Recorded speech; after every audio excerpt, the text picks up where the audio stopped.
Ibu di rumah, Bapak bekerja, saya apresiasi sudah perhatikan saya bersyukur atas kenikmatan kami. Malam hari ini kita mau datang kepada Tuhan sebagai hari yang telah dijadikan Tuhan dalam kehidupan kita. Kami bersyukur Tuhan, kami bersyukur Tuhan Yesus. Haleluya, haleluya. Engkaulah sumber pengucapan syukur kami Bapa. Terima kasih untuk kehidupan yang telah Kau berikan dalam kehidupan kami. Biarlah terus mengalir anugerah-Mu Bapa, kasih setia Tuhan dalam kehidupan kami.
kami merasakan Tuhan, sungai-Mu ada di tengah-tengah kami.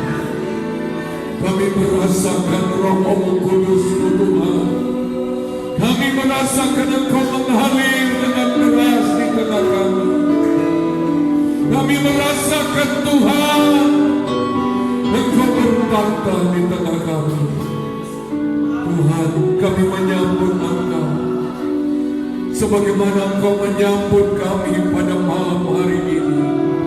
Kami datang kepadamu ya Tuhan, dimanapun kami berada, di ruangan ini, di tiap rumah anak-anak-Mu Tuhan. Di sana Engkau ada di tengah-tengah kami. Di sana Engkau siap menjamah. Di sana Engkau siap melawan. Setiap anak Tuhan yang datang dengan sungguh-sungguh, yang mengikuti ibadah ini dengan sungguh-sungguh, yang menyembah Engkau dari hatinya, saat ini juga Roh Kudus-Mu mulai bekerja, berkarya dalam hatinya. Sukacita ilahi turun dalam tiap hari. Pekerjaan Roh Kudus yang dahsyat kami alami. Segala pekerjaan iblis sudah dihancurkan dalam nama Yesus. Kami mulaikan ibadah ini di dalam nama Tuhan Yesus Kristus. Yang percaya dan diberkati Tuhan katakan amin. Beri kemuliaan bagi Tuhan.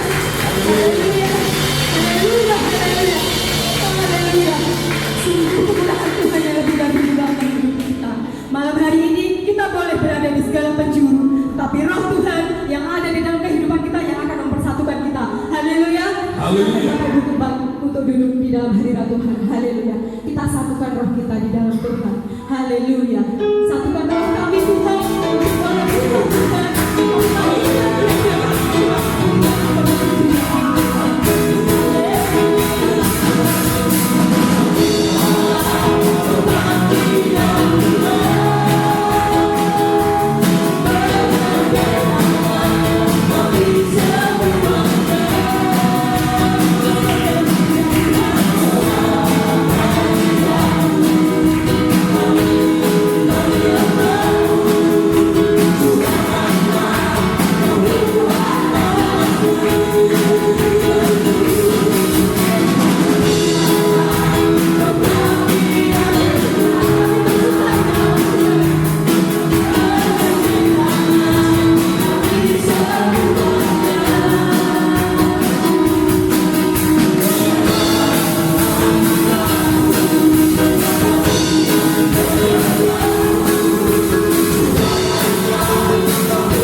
Kalau kami minum sungai air hidup-Mu Tuhan, kami pasti dipuaskan ya Tuhan. Tuhan, Engkau ada di tengah-tengah kami untuk memberi minum domba-domba-Mu. Semua yang haus pasti dipuaskan. Semua yang lapar pasti dikenyangkan. Dimanapun anak-anak-Mu berada, bahkan berdiri di hadapan-Mu Tuhan, di sana sungai-Mu Tuhan mengalir. Di sana sungai air hidup Tuhan turun, dan sungai air hidup Tuhan memberikan jawaban penuh dengan belas kasihan, menjawab setiap persoalan kami. Kami percaya sebentar saat kami duduk menghormati akan firman-Mu Tuhan, Engkau akan turun bagaikan hujan. Pengajaran-pengajaran-Mu akan menyirami kami, akan menyuburkan iman kami, akan menguatkan pengharapan kami, akan membangkitkan iman kami. Berbicaralah pada setiap kami. Kami siap untuk mendengarkan firman Allah. Dalam nama Tuhan Yesus Kristus. Haleluya. Amin. Puji Tuhan. Haleluya. Haleluya. Dimanapun saya berkata, katakan haleluya. Di rumah, di gereja, bahkan dimanapun saudara mengikuti ibadah ini, Tuhan ada di sana. Ingat ketika pencurahan Roh Kudus, saudara, Tuhan tidak memilih sebuah tempat ibadah yang penuh dengan kemewahan. Tuhan tidak memilih sebuah gedung yang megah.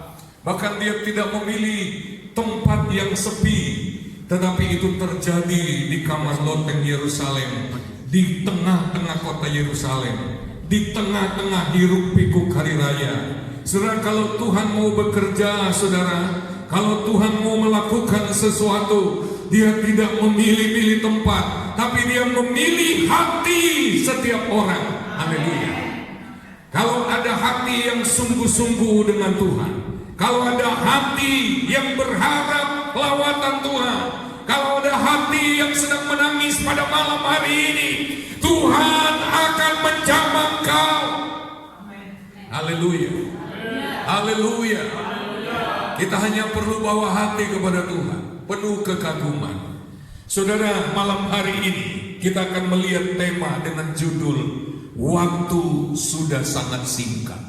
Sekali lagi, kita akan melihat firman Allah dengan tema Waktu Sudah Sangat Singkat. Kita membaca lebih dahulu Matius pasal 24 ayat 22. Matius 24 ayat 22 berkata demikian. Dan sekiranya waktunya tidak dipersingkat, maka dari segala yang hidup tidak akan ada yang selamat. Akan tetapi oleh karena orang-orang pilihan, waktu itu akan dipersingkat.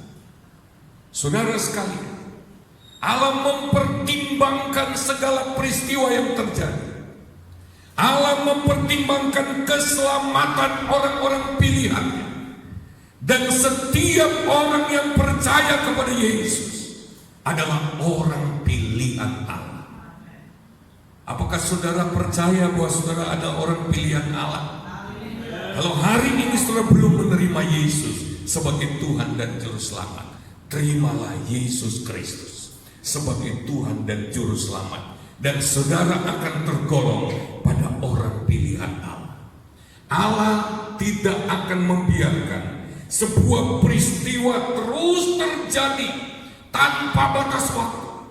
Allah selalu mempertimbangkan saudara dan saya, karena Dia mengasihi kita semua yang percaya kepadanya. Oleh sebab itu, segala sesuatu ada ukuran batas waktunya. Dan bahkan ketika sesuatu mengancam kehidupan umat pilihannya, maka Allah akan mempersingkat waktu itu peristiwa terjadi. Mari katakan haleluya. Mari puji Tuhan, haleluya. Beri kemuliaan bagi Allah kita, haleluya. Kita baca lagi 1 Korintus pasal 7 ayat 29. 1 Korintus 7 ayat 29 berkata demikian, saudara-saudara, inilah yang kumaksudkan, yaitu waktu telah singkat. Sampai di sana bagian A saja. Sekali lagi, saudara-saudara, inilah yang kumaksudkan, yaitu waktu telah singkat. Saudara sekalian, kalau waktu sudah sangat singkat dan kita mendapati bahwa babak selanjutnya kita belum siap, apa yang harus kita lakukan, saudara? Itu pertanyaan penting, saudara. Bagaimana kita harus menyikapi waktu yang sudah singkat? Kalau kita lihat dunia hari-hari ini, saudara, makin hari makin membahayakan umat-umat Tuhan.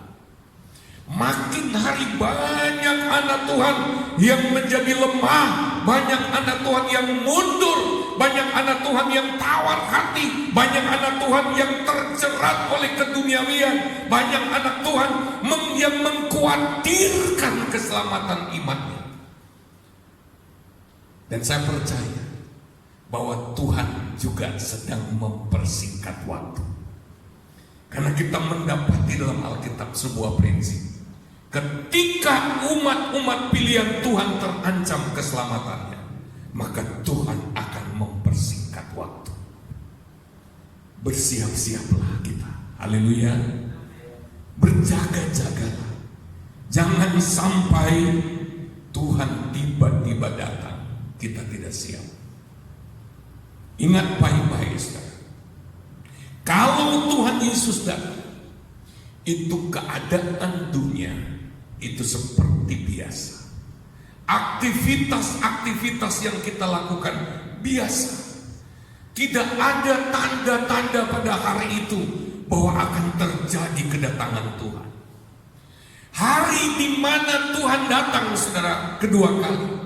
Hari di mana Tuhan kembali untuk menjemput umatnya. Pada hari itu, pada jam itu, Alkitab menulis itu seperti pada zaman Nuh, saudara. Orang membangun, kawin, mengawinkan, semua aktivitas nampak biasa. Tidak ada sesuatu yang mengerikan sehingga orang-orang tiba-tiba sadar, oh ini Tuhan akan segera datang. Tidak ada tanda-tanda di hari itu bahwa Yesus akan segera datang. Sehingga orang-orang yang belum siap lalu terburu-buru mempersiapkan diri, tidak ada. Justru pada waktu, pada hari di mana Yesus datang kedua kali, itu biasa saja. Oleh sebab itu, ada banyak orang yang akan terkejut karena dia menyangka ini belum harinya. Saudara, apakah hari-hari ini kita masih anggap biasa saja? Ada banyak anak Tuhan yang pandang enteng, yang sepele. Padahal waktu sedang dipersingkat oleh Tuhan. Dan dia akan segera kembali. Bagaimana sikap kita seharusnya, saudara? Ada 5 sikap yang kita harus punyai dalam menantikan, dalam menyikapi waktu yang dipersingkat oleh Tuhan. Yang pertama, kita harus menyadari bahwa hari-hari ini adalah jahat. Itu kita lihat dalam Efesus pasal yang kelima. Yang kedua, sikap kita adalah jangan bodoh. Haleluya. Yang ketiga, kita harus mengerti kehendak Allah. Yang keempat, kita harus mempergunakan waktu yang ada. Dan yang kelima, kita harus penuh dengan Roh Kudus. Haleluya. Mari kita lihat 5 penyikapan ini satu persatu. Yang pertama, saudara, kita harus menyadari hari-hari ini adalah hari-hari yang jahat. Kalau kita tahu, saudara, di tengah masyarakat ada berita-berita di mana ada begitu banyak kejahatan terjadi, saudara. Ada perampokan, ada pembunuhan, dan berbagai kejahatan. Sudah pasti kita harus menjaga diri dengan baik. Amin. Sudah pasti kita harus berawas-awas diri. Sudah pasti kita harus mengamankan diri kita. Mari lihat Wahyu pasal 12 ayat 12. Wahyu 12 ayat 12. Karena itu bersukacitalah, hai surga, dan hai kamu sekalian yang diam di dalamnya. Celakalah kamu, hai bumi dan laut, karena iblis telah turun kepadamu dalam derapnya yang dahsyat, karena ia tahu bahwa waktunya sudah singkat. Dengan baik, ketika waktu makin singkat, itu adalah lonceng, adalah warning bagi kita bahwa itu saatnya iblis akan bekerja luar biasa. Bahwa itu saatnya iblis akan melipat gandakan serangannya. Jadi anak-anak Tuhan yang tidak sadar, yang tidak aware, yang tidak menyadari hal ini akan menjadi korban. Karena serangan iblis juga tidak pakai tanda-tanda. Ketika iblis menyerang kita, tidak ada tanda-tanda halilintar, tidak ada tanda-tanda bergemuruh, tidak ada trompet bahwa iblis akan segera menyerang. Karena iblis sangat pintar menggunakan kesempatan. Pada saat kita merasa semuanya aman, semuanya sedang berjalan lancar, dan pada waktu kita lengah dalam kondisi seperti itu, itulah waktunya iblis akan menyerang kita. Di akhir zaman, dengar baik, ada dua kekuatan yang akan meningkat. Yang pertama, pekerjaan Roh Kudus akan berlipat ganda, tetapi juga pekerjaan iblis akan berlipat ganda. Seluruh kekuatan neraka akan dilepaskan untuk menghajar, untuk mencari korban, untuk menjatuhkan banyak anak Tuhan. Dengar baik, ketika Roh Kudus sedang bekerja, itu menandakan juga bahwa iblis sedang bekerja. Oleh sebab itu, kita harus sadar bahwa hari-hari di mana Tuhan sedang mempersingkat waktu, itu adalah hari-hari yang jahat. Karena si jahat akan bekerja luar biasa. Efesus pasal 5 ayat 16 berkata, dan pergunakanlah waktu yang ada, karena hari-hari ini adalah jahat. Haleluya. Ingat, hari-hari ini adalah jahat. Jangan tertipu dengan keadaan yang walaupun rasanya nyaman dan aman. Jangan tertipu dengan new normal sekalipun. Karena dari perspektif rohani, dari kacamata firman Allah, tidak ada new normal. Karena iblis akan membuat kehidupan banyak anak Tuhan menjadi tidak normal. Hati-hati, jangan tertipu. Ya. Ketika sebentar lagi pemerintah akan menormalisasi, mengadaptasi keadaan yang ada, di dunia roh itu tidak akan pernah normal. Justru di dunia roh itu keadaan makin genting. Di dunia roh, dua kekuatan sedang berhadapan-hadapan untuk berperang. Dan anak Tuhan harus memilih, dia berada di kekuatan yang mana. Apakah dia akan berada di kekuatan Allah, atau dia akan bergabung di kekuatan kegelapan. Itu tergantung dari penyikapan kita, saudara. kita lihat, jahat juga berarti, saudara, itu keadaan yang sangat berbahaya, yang sangat mengerikan. Tadi saya sudah katakan, dalam berbagai aspek, hari-hari yang jahat itu membahayakan semua bidang kehidupan. Contoh hari-hari ini, saudara, ini hari-hari yang jahat karena sangat membahayakan kesehatan kita secara fisik. Dan juga, saudara, hari-hari ini mungkin saudara salah satu yang mengikuti ibadah ini, yang sedang mempertanyakan, di mana Tuhan? Itu artinya iman saudara mulai lemah. Tiba-tiba ada bantuan dari pihak lain. Tiba-tiba yang bukan anak Tuhan menawarkan bantuan. Dan saudara makin bertanya-tanya, di mana Tuhan? Iman saudara mulai goncang. Mungkin saudara sudah berdoa berhari-hari, saudara sudah bertekun dalam doa bersama keluarga, tapi tidak ada tanda-tanda pertolongan Tuhan.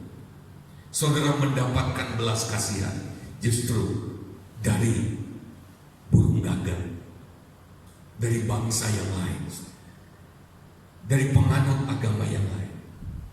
Hari-hari ini, kalau kita nggak kuat iman, ini adalah hari-hari di mana banyak orang percaya bisa kehilangan iman. Ini hari-hari yang berbahaya.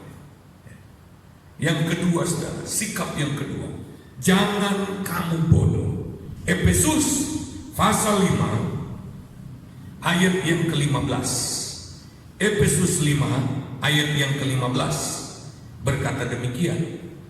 Karena itu perhatikanlah dengan seksama bagaimana kamu hidup. Janganlah seperti orang bebal, tetapi seperti orang arif. Ayat 16. Dan pergunakanlah waktu yang ada, karena hari-hari ini adalah jahat. Ayat 17. Sebab itu janganlah kamu bodoh, tetapi usahakanlah supaya kamu mengerti kehendak Tuhan. Jangan bodoh. Haleluya. Apa artinya bodoh? Kata bodoh di sini itu bukan berlawanan dengan IQ yang tinggi. Kata bodoh di sini bukan berlawanan dengan jenius, bukan. Kata bodoh di sini berlawanan dengan mengerti kehendak Allah. Artinya begini, yang dimaksud dengan bodoh di sini adalah orang yang nggak ngerti kehendak Allah. Itu bodoh. Bapak dari segala kebodohan. Itu bodoh yang amat sangat bodoh. Saudara bodoh di sekolah, nunggak kelas beberapa kali, asal ngerti kehendak Allah, saudara masih lebih pintar dari orang yang jenius tapi nggak ngerti kehendak Allah. Alkitab mengatakan jangan bodoh. Arti lain dari jangan bodoh dalam bahasa asli memakai kata poneros. Artinya apa?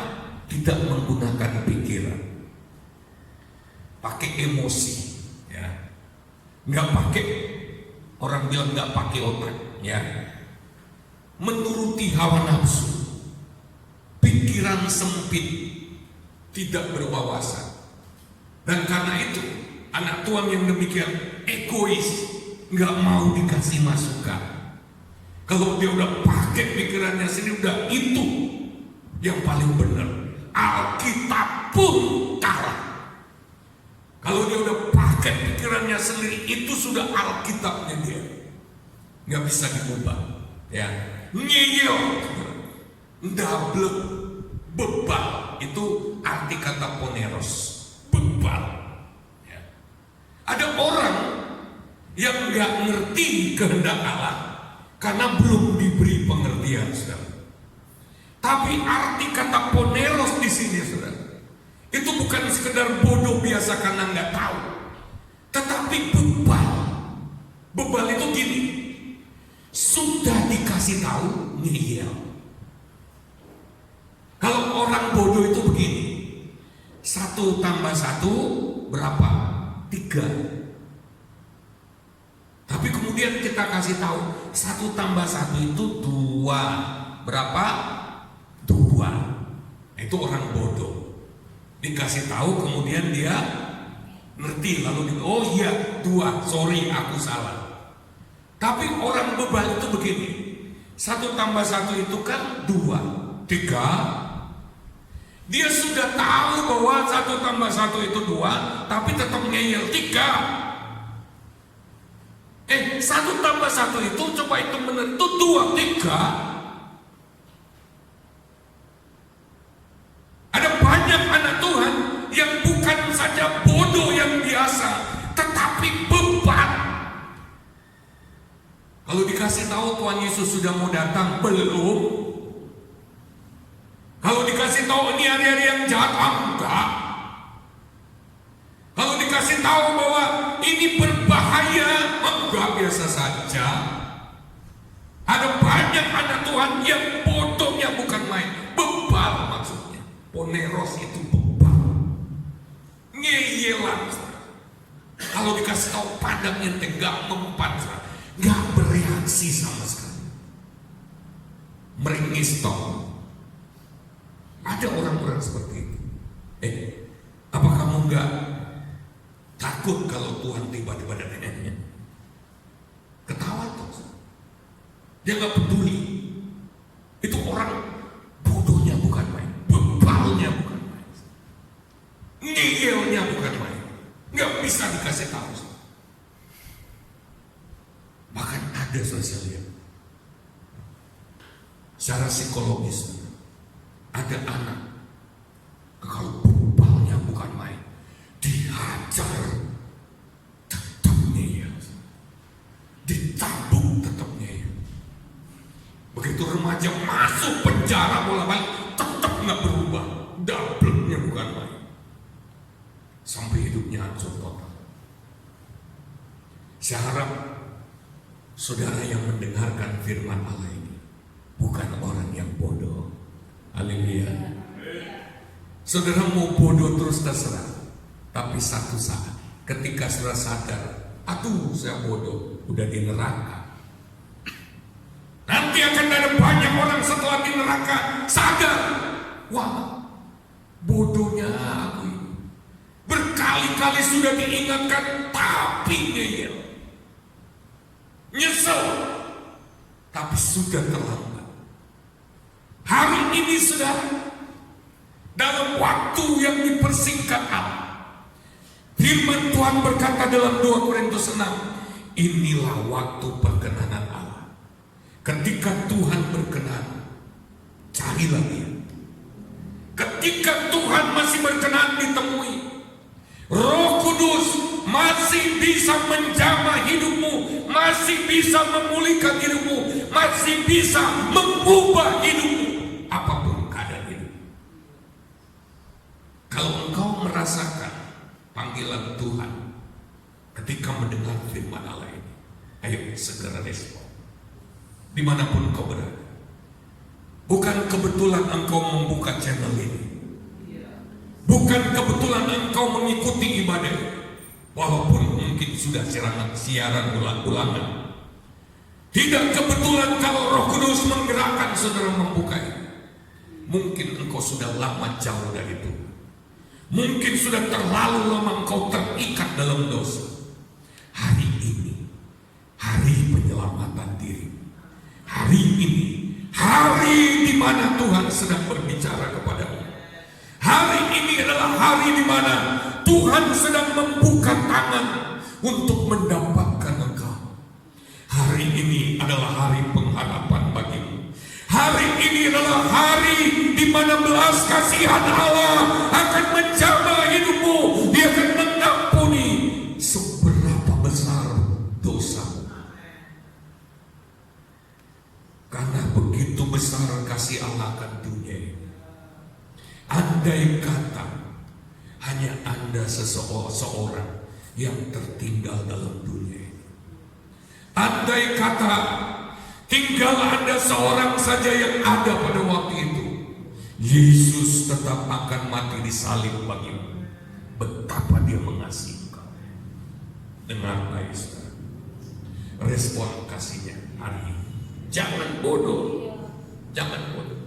Berlari padanya, lari cepat kepadanya, datang di kakinya, jatuh tersungkur di kakinya, dan kemuliaannya akan memulihkan hidup.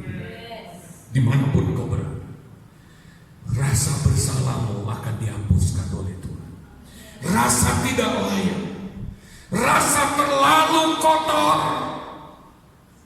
Hari ini, kalau kau datang kepada Kristus, walaupun dosamu merah seperti kirmis, akan menjadi putih seperti salju.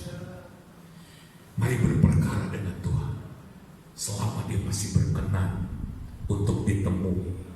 Yang ketiga saudara, sikap kita dalam waktu yang dipersingkat oleh Tuhan adalah mengerti kehendak Tuhan. Kita sudah membaca tadi dalam Efesus 5 ayat 17. Sebab itu janganlah kamu bodoh, tetapi usahakanlah supaya kamu mengerti kehendak Tuhan. Tentang mengerti kehendak Allah, ada sebuah kisah dalam Perjanjian Lama yang kemudian dicatat dalam Kisah Para Rasul, yaitu tentang Raja Daud yang akhirnya menggeser posisi Raja Saul. Karena apa?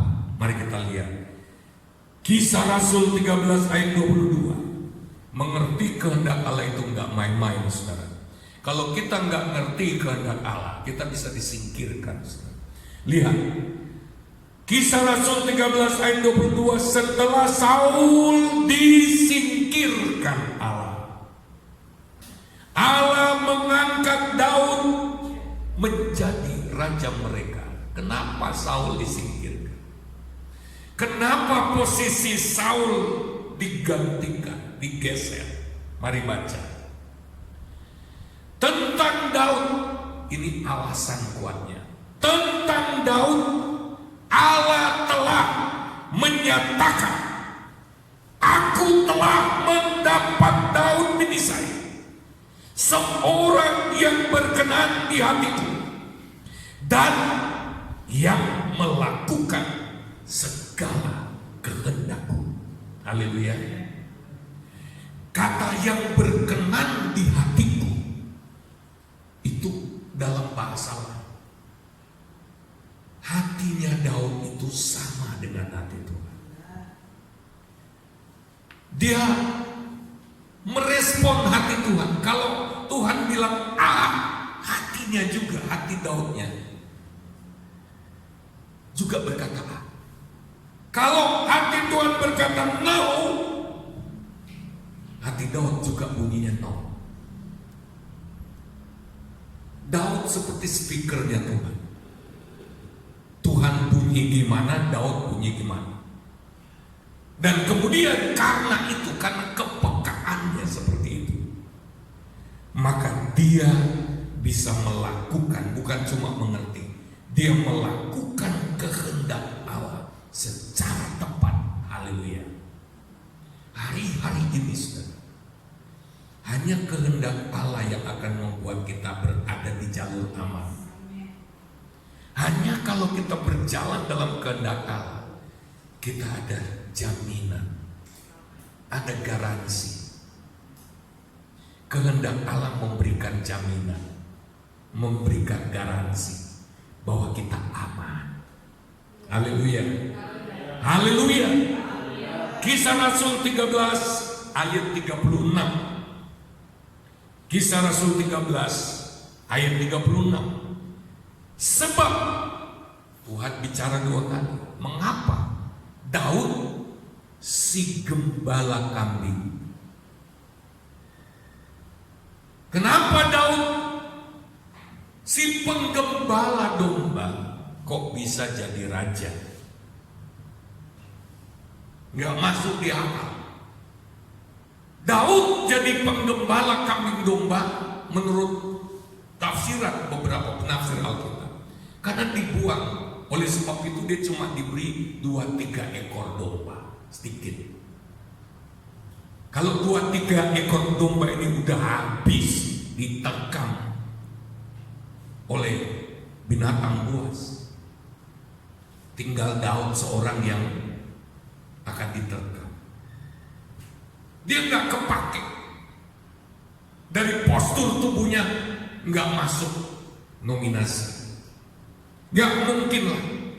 Makanya pada waktu Samuel datang mencari raja di Bethlehem, di keluarga Isai, itu yang dikeluarin anak-anak Isai yang posturnya gagah-gagah. Tapi Daud yang disimpan di padang pengembalaan, Daud yang disembunyikan di padang pengembalaan, itu tidak bisa tersembunyi selamanya. Nabi Tuhan itu bertanya, apakah cuma ini anak? Baru Isai teringat, oh ada satu. Mungkin dengan wajah yang tidak berpengharapan. Kalau kakak-kakaknya saja yang berbadan tegak, yang posturnya itu cocok jadi raja, itu sudah tereliminasi. Apalagi Daud yang badannya kecil, guntingan, dan gak biasa perang. Tapi kemudian Tuhan bicara kepada nabinya, panggil Daud. Allah bisa memilih orang yang tidak masuk hitungan. Allah bisa memilih orang yang bahkan mungkin dia merasa mana mungkin. Allah bisa memilih hidupmu untuk sebuah posisi, untuk sebuah promosi, kalau hatimu cocok dengan hati Tuhan. Kalau kau ngerti kehendak Tuhan. Kalau hari-hari ini ada banyak orang usahanya tumbang, saya mau beritahu, Tuhan bisa mempromosikan engkau justru di saat-saat yang mustahil seperti saat ini. Bahkan ketika mungkin saudara, mungkin ada di antara saudara yang merasa terluka, harga diri saudara, gambar diri saudara begitu buruk. Karena apa? Orang sering membuli saudara, karena ketidakmampuan, karena profil saudara yang sama sekali tidak berprospek. Mungkin saudara sudah begitu mempercayai kata-kata orang bahwa saudara adalah pecundang. Kalau engkau mengerti kehendak Allah, engkau sedang ada dalam pilihan Allah. Engkau sedang dicari oleh Tuhan. Di sudut manapun engkau tinggal, di rumah yang mungkin kayak gubuk, di kampung yang mungkin susah untuk kendaraan besar masuk. Tapi kalau di sana engkau dekat dengan Tuhan, engkau menyesuaikan hatimu dengan frekuensinya Tuhan, tidak akan pernah tersesat untuk mencari saudara. Dimanapun kau berada, sesuaikan frekuensi hatimu dengan frekuensinya Tuhan, gelombangnya Tuhan. Tangkap gelombangnya Tuhan, respon dia. Haleluya, haleluya. Daud akhirnya menggeser raja besar itu. Adakah raja besar secara ekonomi, raja besar secara bisnis yang saudara sedang hadapi? Saya mau beritahu, kalau orang itu hidup bertentangan dengan kehendak Allah, tetapi saudara hidup berdasarkan kehendak Allah, walaupun nggak punya modal, Tuhan bisa bikin saudara menggeser orang itu. Saya beri kemuliaan bagi Allah. Tuhan mampu melakukannya. Tidak peduli kau merasa terlalu kecil, tidak peduli mungkin kau merasa secara ekonomi terlalu miskin. Tapi kalau engkau kaya dengan kehendak Allah, engkau sedang dipersiapkan untuk dipromosikan oleh Tuhan. Engkau sedang dipersiapkan untuk diangkat oleh Tuhan. Datanglah cari Tuhan, cari kehendaknya. Kalau Tuhan yang angkat seseorang, tidak ada yang dapat menurunkan. Kalau Tuhan yang buka pintu buat seorang, tidak ada yang dapat menutupnya. Kompetitor saudara pasti kalah. Haleluya. Yang keempat saudara, dalam masa di mana Tuhan mempersingkat waktu, sikap kita yang keempat adalah mempergunakan waktu yang ada. Efesus 5 ayat 16, dan pergunakanlah waktu yang ada, karena hari-hari ini adalah jahat. Ada 4 pertanyaan tentang penggunaan waktu supaya kita jelas. Yang pertama, mengapa kita harus menggunakan waktu? Mengapa kita harus menggunakan waktu? Yang pertama, kita lihat ada 4K sebagai modal untuk kita sukses. 4K untuk modal kita sukses. Yang pertama, kita harus punya kemauan. Yang kedua, kita harus punya kemampuan. Apakah saudara mau sukses? Pasti semua orang mau sukses. Apakah saudara punya kemampuan? Kalau saudara tidak punya kemampuan menurut standar dunia, Tuhan bisa memberikan kita kemampuan ilahi. Haleluya. Yang ketiga saudara, untuk sukses saudara harus punya kesempatan. Kalau dunia tidak memberi engkau kesempatan, carilah kairosnya Tuhan. Haleluya. Ketika kelihatannya pintu ini tertutup, kesempatan itu tertutup, kesempatan itu direbut orang lain, kesempatan itu yang orang lain yang mengambilnya. Kalau kita peka dengan waktu Tuhan dan kita bisa mengenali kata waktu dalam ayat ini memakai kata kairos, kita bisa mendapatkan kesempatan yang luar biasa. Hari-hari ini secara dunia, orang yang punya kemampuan keuangan, mempunyai relasi, lalu kemudian mempunyai pendidikan yang tinggi, mereka lebih berpeluang untuk merebut berbagai peluang kesempatan. Lalu bagi kita anak Tuhan yang tidak punya semuanya itu, jelas andalan kita hanya bergantung kepada Tuhan. Yang keempat untuk sukses adalah karakter.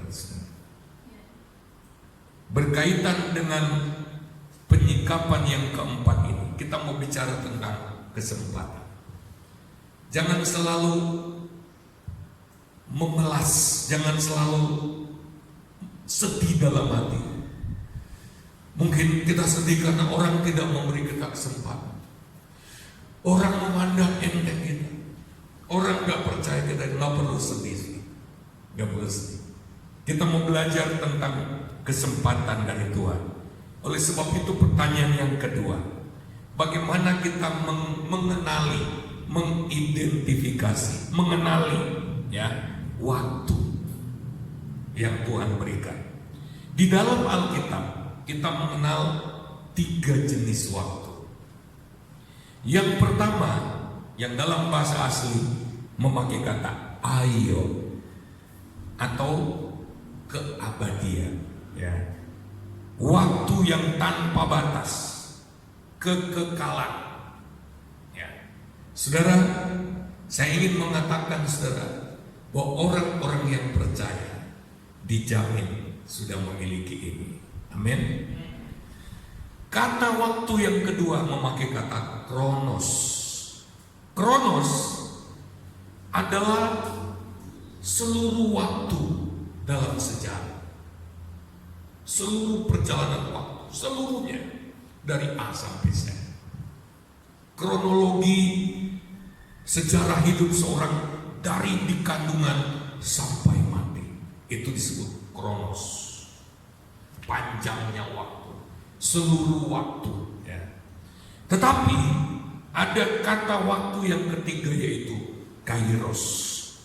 Kairos adalah waktu yang diambil di dalam Kronos untuk digunakan secara khusus bagi sebuah kepentingan dan sebuah tujuan yang khusus. Jadi di dalam Kronos kita bisa menemukan Kairos. Nah, saudara, Kairos dalam pandangan Alkitab, pertama, itu bicara musim rohani. Katakan bersama, musim rohani. Saudara, kita harus peka dengan musim-musimnya Tuhan.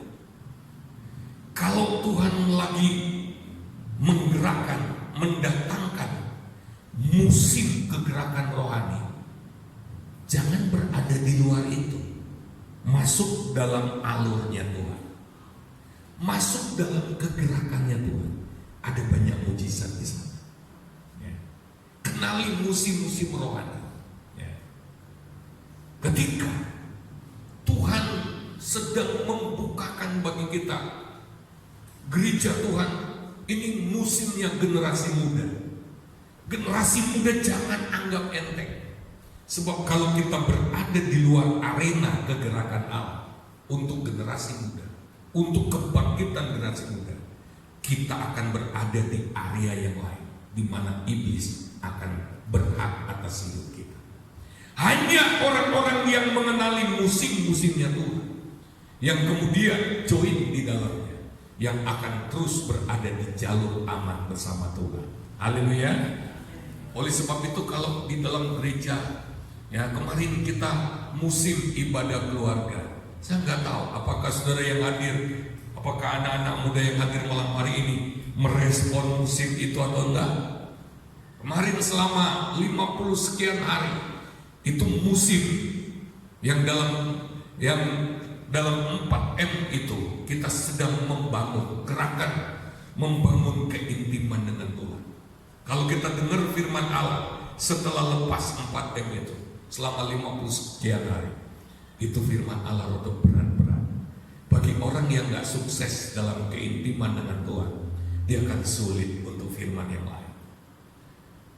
Tetapi bukan berarti bahwa gerakan keintiman dengan Tuhan karena materinya selesai lalu sudah stop. Keintiman dengan Tuhan itu harus berlanjut terus. Karena itu seperti perlengkapan yang diberikan pada kita yang tidak boleh lepas. Sama seperti orang mau berselancar, papan selancar itu tidak boleh lepas di kakinya selama dia berselancar. Begitu juga keintiman dengan Tuhan. Kalau kita belum beres, walaupun nanti kita akan berganti materi, saya anjurkan periksa lagi dari hari pertama sampai hari ke-50. Lakukan lagi. Waktu juga berbicara tentang Kairos, juga berbicara tentang waktu yang tepat secara ilahi. Seringkali saudara, Tuhan begitu mengasihi seseorang, lalu kemudian pada satu saat Kairosnya Tuhan itu datang. Sama seperti Daud, tiba-tiba Kairosnya Tuhan datang bagi Daud. Saat Raja Saul ngeyel dengan Tuhan, maka terbukalah Kairos bagi Tuhan. Coba kalau Daud ngeyel juga, Daud bilang, enggak, aku lebih tenang di padang pengembalaan. Enggak ada orang yang ganggu aku mau di sini saja. Maaf. Maka dia akan melewatkan Kairosnya Tuhan untuk dia bangkit. Ada banyak anak Tuhan dalam pengiringannya kepada Tuhan, entah itu lewat pemimpin rohani yang melihat peluang lalu memberitahu, kayaknya ini saatnya kau bangkit. Tapi saking malasnya tidak merespon Kairosnya Tuhan. Kenali waktu spesial yang Tuhan bukakan bagimu. Haleluya. Haleluya. Ingat, Kronos selalu ada sampai kita mati. Tapi Kairos belum tentu ada. Kairosnya Tuhan belum tentu selalu ada. Kalau Tuhan bukakan kesempatan bagi kita, seperti tadi. Andai kata kita merasa tidak mampu, percayalah, kalau Tuhan sudah bukakan kesempatan, Dia pasti beri kita kemampuan. Haleluya.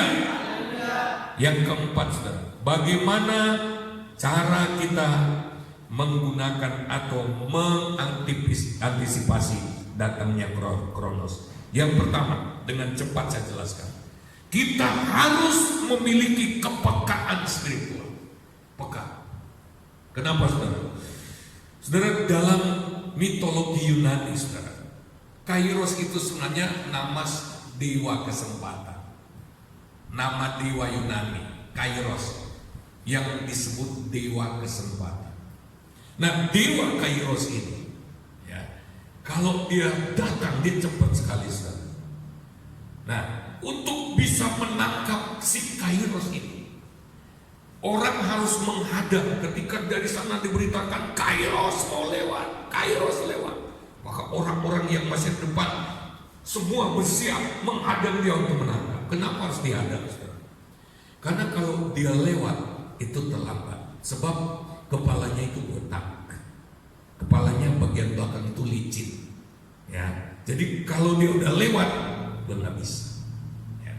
Oleh sebab itu si dewa Kairos ini, kalau diberitakan ada suara buah Kairos lewat, dewa kesempatan lewat, kesempatan apapun, saudara, ya, saudara akan mendapat kesempatan yang luar biasa. Maka saudara waspada, harus fokus, harus lihat. Ketika kelihatan ini Kairos datang, saudara harus tangkap dia, karena di bagian depan kepalanya ada rambut. Tangkap, dia nggak akan lepas lagi. Saudara akan dapat kesempatan. Dan itu kemudian dipakai dalam Alkitab. Saya mau beritahu, Kairos itu nggak sembarangan. Haleluya. Ketika saudara lamban, saudara jual mahal, ketika saudara bermalas-malas, slow, kesempatan itu kan lewat. Dan ketika orang lain yang menangkapnya, saudara hanya bisa ngiler melihat. Dan jangan persalahkan Tuhan. Jangan persalahkan Tuhan kalau saudara menyia-nyiakan Kairosnya Tuhan. Kita tidak bisa mengadakan Kairos sendiri. Kita tidak bisa berkata, nanti gampang, gua nanti akan berjuang, gua nanti akan berusaha. Tunggu dulu. Kalau kita nggak nangkap Kairosnya Tuhan, Tuhan tidak akan mendukung kita. Kalau kita menghargai waktunya Tuhan, itulah saatnya kita bangkit. Itulah saatnya Tuhan promosikan kita. Haleluya. Jadi cara menyikapi datangnya Kairos, yang pertama, tingkatkan kepekaan spiritual. Yang kedua, tangkap setiap kesempatan. Katakan bersama, tangkap. Kalau Tuhan beri kesempatan bagi kita untuk melayani, tangkap itu. Karena orang yang melayani Tuhan cenderung dipromosikan oleh Tuhan.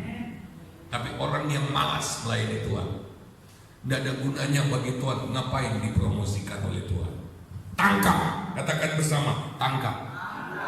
Kalau sudah melihat peluang bisnis, sudah berdoa, Tuhan kok ada bisnis, Tuhan apakah saya bisa masuk? Kalau Tuhan bicara di hatimu, inilah waktumu. Apalagi kemudian ada tanda orang memberi sudah peluang, masuk sudah. Itu Kairosnya Tuhan. Haleluya.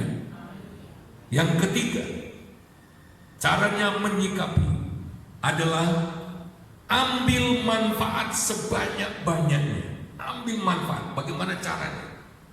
Mengambil manfaat. Ketika Kairos datang, karena itu waktunya bisa pendek. Kairos itu bisa pendek, waktunya bisa panjang. Kalau saudara nggak ngerti memanfaatkannya, saudara nggak bisa memanfaatkannya dengan baik, itu akan tidak berguna. Cara memanfaatkan itu begini, mengambil manfaat sebesarnya. Yang pertama, maksimalkan penggunaan waktu itu. Maksimalkan. Ya. Nanti kita belajar bagaimana sih maksimalkan. Ya, yaitu pertama, tetapkan target. Tetapkan target. Targetnya apa? Ya. Lalu kemudian yang ketiga, saudara, kerahkan semua potensi, kemampuan kerahkan untuk memanfaatkan Kairos. Ya. Kalau saudara diberi kairos untuk jual masakan misalnya, ya, kerahkan semua potensi memasak. Saya bisa masak ini, saya bisa masak itu, saya bisa ini, saya bisa itu. Cepat. Ketika Tuhan buka kairos itu cateringanmu itu bisa langsung terkenal. Haleluya, haleluya, bisa. Ya. Kalau saudara dibukakan kairos oleh Tuhan untuk bisnis yang lain, misalnya bisnis online, tiba-tiba banyak orang yang pesan. Kerahkan semua potensi untuk bisnis online. Belajar semua caranya, ya, pelajari kembali cara-cara online. Lalu kemudian manfaatkan potensi relasi bisnis. Saya kenal ini, secara korporat saya kenal kelompok itu, saya kenal orang-orang di kantor itu, ya. Semua potensi diangkat semua. Kalau saudara punya sahabat yang bisa bantu, juga dimanfaatkan. Tolong dong, saya sedang berusaha, saya sedang coba. Semuanya tidak perlu minder. Haleluya. Semua potensi. Lalu kemudian yang keempat, saudara, jangan mudah menyerah. Ketika kita sedang memaksimalkan kairos yang Tuhan berikan pada kita, miliki kegigihan, miliki hati yang pantang menyerah, mental yang pantang menyerah. Yang keempat, saudara, menyikapi kairos, waspada terhadap pencuri waktu. Ini bukan lagi saatnya untuk kita membiarkan waktu-waktu berharga kita dicuri. Apa itu pencuri waktu? Yang pertama, televisi. Yang kedua, hobi. Yang ketiga, temanmu juga bisa mencuri waktu penting. HP-mu juga bisa mencuri, ya. WhatsApp-mu juga bisa mencuri. Novel, yang kecanduan baca, atau gila kerja. Hati-hati, mungkin sudah nggak cukup waktu yang Tuhan sedang berikan pada kita untuk membangun kerohanian. Mungkin sudah nggak cukup. Jangan sampai pada waktu Tuhan Yesus datang mengambil umatnya, tiba-tiba kita bengong. Teman kita hanya meninggalkan pakaiannya, orangnya sudah nggak ada. Tiba-tiba dalam beberapa menit kemudian kita sadar, aduh, ini sudah kedatangan Tuhan, aku nggak dibawa. Udah masuk masa antikris, dianiaya. Kalau tahan, ya, sampai mati tetap pertahankan iman. Tapi kalau nggak tahan, nyangkal Yesus, masuk neraka. Karena di masa antikris itu tidak ada Roh Kudus yang menguatkan kita lagi. Di masa antikris pakai kekuatan sendiri. Karena coba kita cek diri kita. Sekarang ini kerohanian kita cek, kemampuan kita. Masih ada Roh Kudus, kan? Masih ada karya Roh. Kalau kita berbenturan dengan seseorang, kalau ada orang merendahkan kita, sakit nggak? Pahit nggak?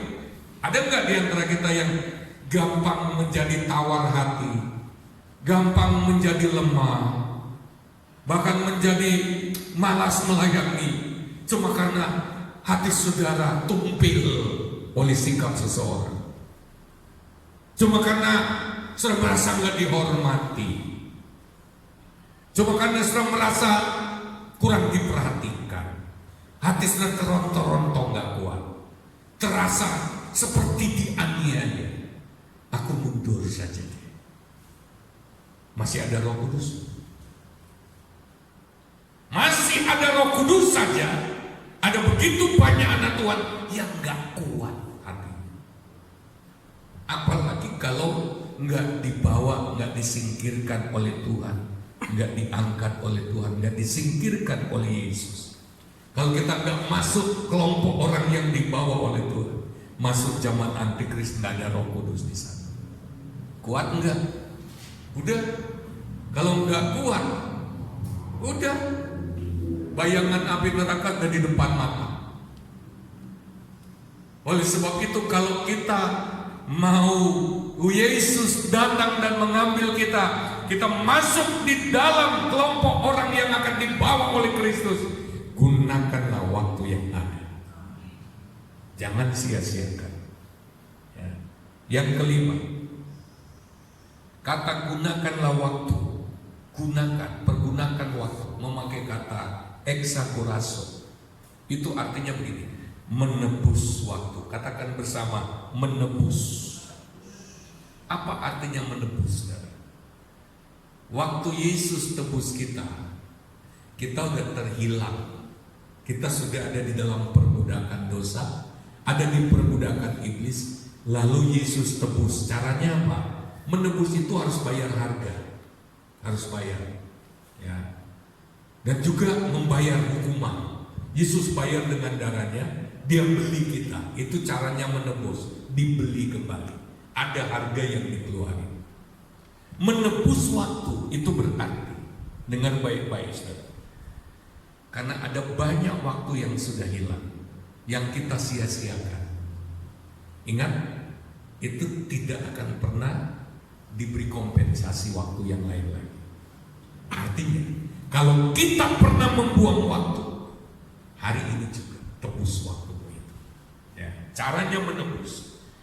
Gunakanlah waktu-waktu luang untuk hal-hal rohani. Amin. Amin. Jangan kalau ada waktu luang liburan, inilah kesempatan. Gua bebas. Walaupun rohaninya sudah kere merana, yang penting aku happy. Hati-hati. Kalau ada waktu luang, gunakan sebaik-baiknya untuk membangun kerohanian. Bukan jadi kesempatan. Ada kalanya, dengar. Ada kalanya anak Tuhan mencuri waktu ibadah. Ada kalanya anak Tuhan bukannya menebus waktu, malah dia kehilangan. Terus menerus kehilangan waktu baca Alkitab, waktu untuk berdoa, waktu untuk menyembah, waktu untuk menghampiri Tuhan, waktu untuk saat teduh, waktu untuk 4M. Oh, hilang. Dan semakin banyak PR yang belum selesai. Yang kedua, caranya menebus waktu. Maksimalkan penggunaan waktu. Caranya memaksimalkan penggunaan waktu. Dengar baik, bukan cuma gunakan waktu luang. Dengar, ada banyak kesibukan yang harus kita hentikan. Ada banyak aktivitas yang harus kita tukarkan dengan aktivitas rohani. Kalau kita mau tebus waktu, kita harus bijak. Bisa enggak ini saya hentikan dulu? Bisa enggak saya korbankan ini? Karena saya sudah terlalu tertinggal secara rohani. Apalagi kalau hari-hari ini sudah sedang merosot, kerohanian, api rohani, kasih mula-mulamu itu mulai padam, itu berarti sudah punya banyak PR. Sudah harus rela menghentikan yang lain untuk mengejar ketertinggalan, untuk mengembalikan yang saudara mengalami kehilangan. Bisa bilang amin? Dan yang berikut, caranya menebus waktu adalah melipat gandakan, melakukan percepatan dengan melipat gandakan aktivitas rohani, agenda rohani. Ya. Kalau biasanya saya misalnya suka membaca buku, ya. Kalau dulu saya baca buku terlalu lama, berbulan-bulan baru selesai. Maka karena hari-hari ini saya butuh, saya mempercepat. Kalau bisa 1 bulan 2 atau 3 buku dibaca. Kalau bisa, ya. Apalagi saya tukang membeli buku. Kalau dulu 1 buku 1 tahun baru saya selesai. Tapi sekarang ini saya mempercepat baca buku supaya saya kaya secara rohani. Saya lipat gandakan. Itu cara saya menebus. Karena masih terlalu banyak buku yang saya belum selesaikan. Jadi saya harus menebus, saya harus baca. Ya. Kalau dalam pelayanan saya lipat gandakan. Mengapa tiap malam saya bikin rekaman khotbah? Karena apa? saya mau lipat gandakan pelayanan saya. Sebab ada banyak waktu yang terbuang sia-sia. Dan saya tahu itu saya hutang. Dan saya tidak bisa menghadap Tuhan kalau saya tidak menyelesaikan tanggung jawab saya. Oleh sebab itu, walaupun mengebiri waktu-waktu di mana saya harusnya senang, saya harusnya jalan. Kalau kami sudah pergi ke tempat anak misalnya, kepingin cepet-cepet pulang karena apa? Harus mempersiapkan pelayanan nanti malam, ya. Harus siapkan rekaman, harus siapkan audio, harus mengetik, ya. Apalagi nanti sebentar lagi selesai hari Pentakosta, kita akan mulai dengan 4 tema yang baru. Itu berarti dalam satu hari saya bisa duduk untuk mempersiapkan itu. Sepanjang 1 minggu, setiap hari. Kenapa, saudara? Karena saya mau lipat gandakan pelayanan. Haleluya, haleluya. Saudara mau lipat gandakan pelayanan. Dan yang terakhir, saudara, dalam menyikapi menyingkatnya waktu, saudara, hendaklah kamu senantiasa penuh dengan Roh Kudus. Inilah kekuatan kita, saudara. Tanpa Roh Kudus kita tidak akan mampu. Kalau kita lihat dalam Efesus 5 ayat 18, dan janganlah kamu mabuk oleh anggur, karena anggur menimbulkan hawa nafsu, tetapi hendaklah kamu penuh dengan Roh. Haleluya. Katakan bersama, penuh dengan Roh. Penuh dengan Roh. Penting sekali. Saya baca ayat terakhir. Penuh dengan Roh itu bisa memampukan kita untuk bergerak lebih cepat. 1 Raja-Raja 18 ayat 46. Pemain musik boleh maju ke depan. 1 Raja-Raja pasal 18 ayat 46 berkata, tetapi kuasa Tuhan berlaku atas Elia. Ia mengikat pinggangnya dan berlari mendahului Ahab sampai ke jalan yang menuju Yezreel. Elia, dia dikuasai oleh Tuhan, dia dipenuhi oleh Roh Tuhan, dan dia bisa bergerak lebih cepat daripada Ahab. Dia bisa berlari. Saya mau beritahu saudara, Roh Kudus akan memperbaharui stamina rohani kita, saudara.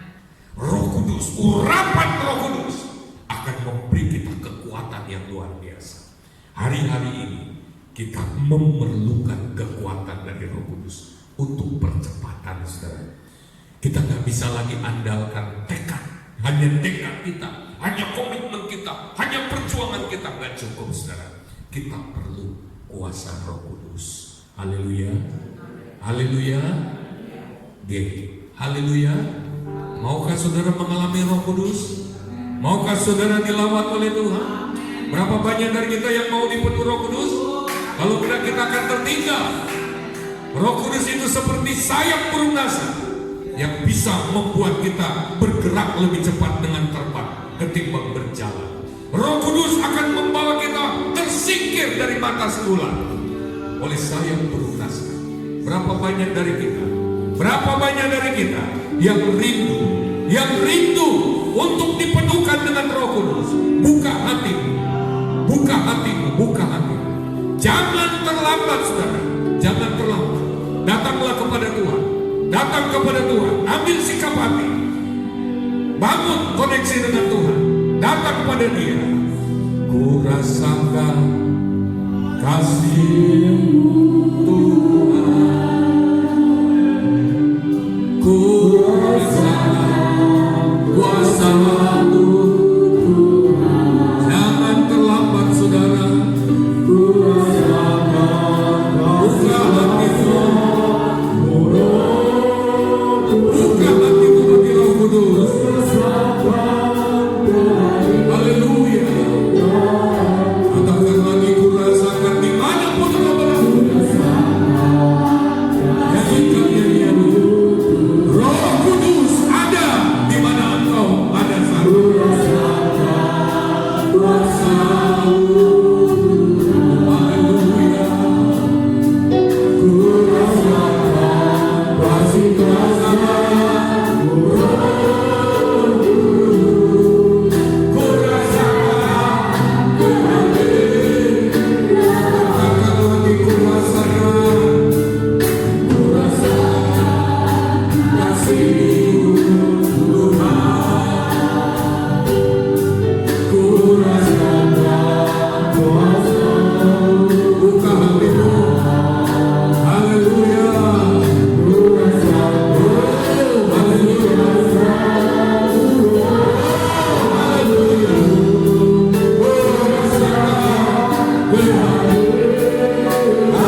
orang-orang yang penuh dengan Roh Kudus, yang memiliki 2 sayap burung nasar, itu yang akan dibawa.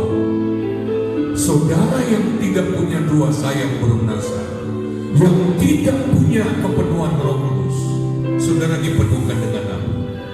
Itu akan menyulitkan engkau. Jangan main-main dengan kebutuhan akan kepenuhan Roh Kudus. Pelihara itu. Kalau engkau belum punya kepenuhan Roh Kudus, kalau hari ini engkau mulai berjalan dalam daging, kembali berjalan dalam Roh. Dengar baik, tidak lama lagi Yesus akan kembali. Mari berdiri semua. Ku rasakan kasih-Mu Tuhan. Haleluya, Dia mengasihi. Ku rasakan kami tidak mau menyia-nyiakan waktu. Kami tidak mau begitu. Haleluya. Kurasakan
sembah Tuhan, haleluya. Oh haleluya, haleluya, haleluya. Dimanapun engkau berada, terima jamaat Tuhan, terima lawatan Tuhan. Dimanapun engkau berada saat ini, di sana Roh Kudus mengalir untukmu. Roh Kudus mengalir, Roh Kudus jamah, Roh Kudus jamah, Roh Kudus jamah, Roh Kudus jamah. Penuhi anakmu ini Tuhan, penuhi. Di mana anak-anakmu beribadah, di mana anak-anakmu Tuhan mengikuti ibadah ini, di sana Roh Kudus menjamahnya. Yang terikat dilepaskan oleh Tuhan, yang lemah dikuatkan oleh Tuhan, yang sudah jauh dari Tuhan ditarik kembali oleh Tuhan, yang terikat dengan dosa dilepaskan oleh Tuhan. Dalam nama Yesus, dalam nama Yesus, dalam nama Yesus. Taruh tanganmu di bagian yang sakit, taruh tanganmu, kau akan disembuhkan. Berseru pada Yesus, di dalam nama Yesus penyakitmu disembuhkan. Di dalam nama Yesus kelemahanmu diganti dengan kekuatan. Dalam nama Yesus kekacauan metabolisme di tubuhmu, dalam nama Yesus Tuhan normalkan. Dalam nama Yesus tumor yang ada di tubuhmu, dalam nama Yesus, Tuhan sembuhkan engkau. Dalam nama Tuhan Yesus, kanker yang ada di tubuhmu, kanker yang ada di perutmu, kanker yang ada di paru-parumu, kanker yang ada di otakmu, Tuhan cabut dalam nama Yesus. Sembuh, sembuh, terima kesembuhan, terima kesembuhan. Engkau yang punya penyakit pencernaan, dalam nama Tuhan Yesus, Tuhan memperbaiki pencernaan di dalam nama Yesus. Malam ini kau sehat, sehat, sehat. Yang punya penyakit tulang, dalam nama Yesus Tuhan sembuhkan penyakit tulangmu. Dalam nama Yesus penyakit tulangmu sembuh. Yang punya penyakit jantung, penyakit ginjal, dalam nama Yesus Tuhan sembuhkan penyakit jantungmu. Terima.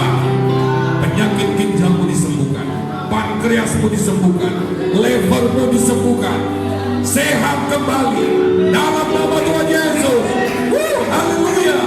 Yesus ajaib, Yesus dahsyat, Yesus tidak pernah mengubah.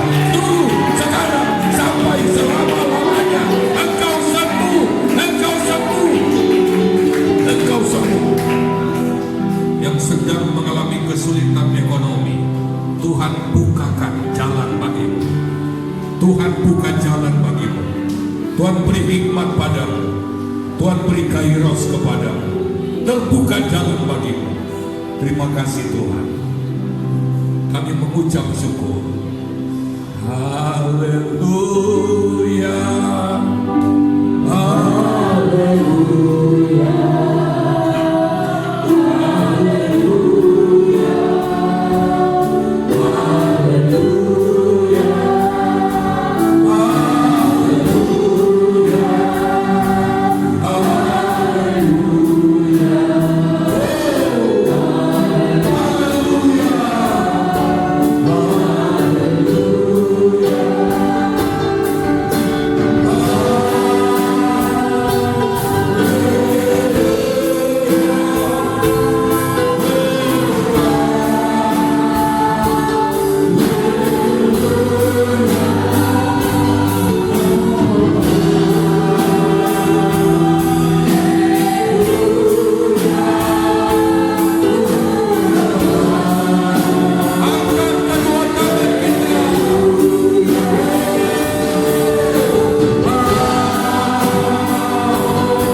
Terima kasih buat lawatanmu.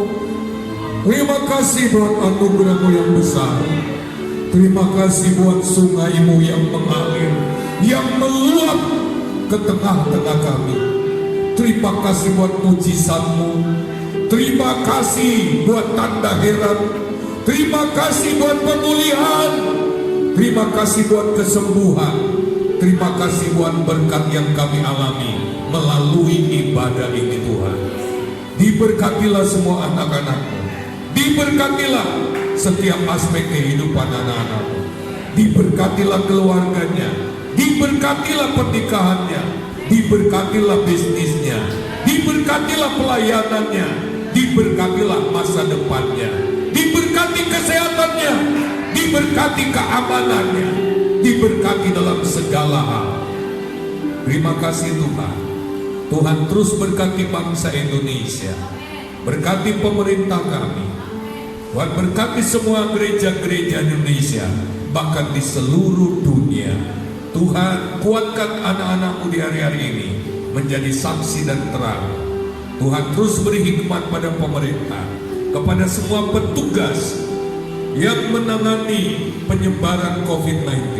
Berikan kekuatan kesehatan pada mereka. Para medis, Tuhan juga berikan perlindungan khusus. Terima kasih Bapa, kami bersyukur atas berkat ibadah ini. Dalam nama Tuhan Yesus Kristus. Saudara sekalian, terimalah berkat dari Allah Bapa, kasih dan kemurahan dari Yesus Kristus Anak yang tunggal, persekutuan dan penyertaan Allah Roh Kudus menyertai kita sekarang sampai selama-lamanya. Yesus datang kembali. Dalam nama Yesus, haleluya, amin. Puji Tuhan, puji Tuhan.